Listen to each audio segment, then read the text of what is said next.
जी मलिक साहब, आज आपने यहाँ वेसा में इम्तियाज़ काका खैर साहब जो कि एक समाजी शख्सियत है, इनकी दावत पर यहाँ का विज़िट किया। क्या कहना चाहेंगे आज की इस तकरीब के हवाले से? बिस्मिल्लाहिर्रहमानिर्रहीम। सबसे पहले तो मैं इम्तियाज़ साहब को बड़ी मुबारकबाद पेश करूँगा कि उन्होंने एक बहुत ज़बरदस्त ये एक फ़ैसिलिटी प्रोवाइड की है।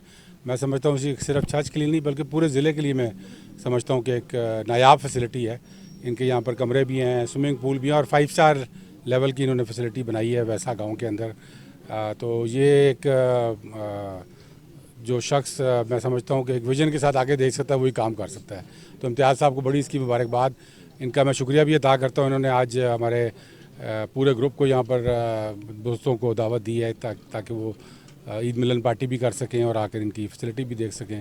तो ये पूरे एरिया के लिए मैं समझता हूँ कि एक बहुत अच्छी चीज़ है, क्योंकि हमारे इस एरिया के बहुत सारे लोग बाहर हैं और जब वो बाहर से आते हैं तो फिर वो अगर 4 दिन के लिए आ रहे हैं पूरा घर खोलना पड़ता है। तो उसकी जगह ये है कि वो अपने देहात गाँव में आके दिन गुजार सकते हैं और रात को यहाँ पे उनके लिए बहुत अच्छी फैसिलिटी है। मलिक साहब, ये जो आज की तकरीब है, तो जब लोग देखेंगे तो इसको एक सियासी पार्टी समझेंगे। ज़ाहिर सियासी पार्टी है, अभी सिर्फ आपके ग्रुप को बुलाया गया है। तो आइंदा क्या समझते हैं, इलेक्शन होने जा रहे हैं, अगर इलेक्शन होंगे तो आपकी पार्टी की पोजीशन क्या होगी? देखें, इस वक्त मैं समझता हूँ पाकिस्तान की सियासत जो है वो बड़े एक अहम मोड़ के ऊपर खड़ी हुई है और बड़ा कठिन मोड़ है। एक तरफ आप देखें आइन और कानून का रास्ता है और दूसरी तरफ लाकानूनियत का रास्ता है। तो हमें ये बड़ा मुश्किल एक मरहला है जिस पे सही कदम रख के और सही फैसले के साथ चलना है आगे। और सुप्रीम कोर्ट अपना फ़ैसला कर चुकी है।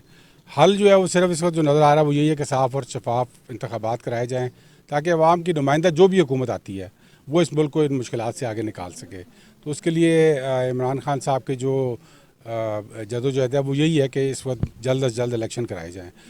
तो इंशाल्लाह मुझे उम्मीद तो है कि इलेक्शन ये सुप्रीम कोर्ट ने भी फ़ैसला दे दिया है। देखिए, अगर हुकूमत वक्त सुप्रीम कोर्ट के फ़ैसले मानने से इनकारी हो जाए तो फिर आप और मैं क्यों मानेंगे, और जब ये होगा तो फिर मुल्क चल नहीं सकता, फिर मुल्क का निज़ाम नहीं चल सकता। तो रूल ऑफ़ लॉ बड़ा ज़रूरी है और ये बड़ा मुश्किल एक वक्त है पाकिस्तान के लिए। अल्लाह ताला इसमें से पाकिस्तान को ऐसे तरीके से निकाले। मलिक साहब, एक हल्के में कई उम्मीदवारों ने टिकट के लिए, पीटीआई की टिकट के लिए दरख्वास्त दी हुई थी। जब इमरान खान साहब ने ऐलान किया है तो पूरे पंजाब में उसका एक एहतजाज भी दूसरे कैंडिडेट की तरफ से आया है, उम्मीदवारों की तरफ से। तो इस हवाले से आप क्या कहना चाहेंगे, जो टिकटों की तकसीम हुई है, इस पोजीशन में पीटीआई के उम्मीदवार अपनी अपनी सीट्स निकाल लेंगे? देखिए, ये जो अभी टिकटों का फ़ैसला हुआ है उसका अभी आजकल रिव्यू का प्रोसेस भी चल रहा है, क्योंकि खान साहब ने ये आवाज़ें सुनी हैं। उन्होंने सुना है कि अब मुख्तलिफ़ ज़िलों से ये आवाज़ आई है कि मेरिट के ऊपर फ़ैसला नहीं किया गया, करप्शन की भी बाज़गाह सुनने में आ रही है। तो इस सारी की तहकीकात भी हो रही है और पार्टी लेवल पे उन्होंने दोबारा इसको, चूँकि टाइम मिल गया था इलेक्शन कमीशन की तरफ से, तो उसका रिव्यू भी कर रहे हैं। और मुझे उम्मीद है कि इंशाल्लाह जो भी पार्टी फैसले करेगी एवेंचुअली वो सही करेगी और उसके मुताबिक इंशाल्लाह ये पार्टी का निज़ाम आगे चलेगा। मलिक साहब, क्या समझते हैं, शमशेर असलम साहब ने जो टिकट के लिए अप्लाई किया हुआ था, उनको टिकट नहीं मिला, तो आप रिव्यू में गए? देखिए, ये रिव्यू तो वो खुद कर रहे हैं और उन्होंने बहुत सारे हल्कों का रिव्यू इस वक्त ओपन किया हुआ है। तो वो इंशाल्लाह पता लग जाएगा 1-2 दिन में कि उन्होंने क्या फ़ैसले करने हैं। बाकी यहाँ पर मैं समझता हूँ कि इस वक्त एक मुश्किल वक्त है पार्टी के लिए भी। पाकिस्तान की सियासत का तो मुश्किल वक्त है ही है, लेकिन पार्टी के लिए भी मुश्किल वक्त है कि सही अगर फ़ैसले ना हो तो फिर पार्टी को नुकसान होगा और हर ज़िले में नुकसान होगा, क्योंकि हर ज़िले से आवाज़ निकल रही है इस तरह की।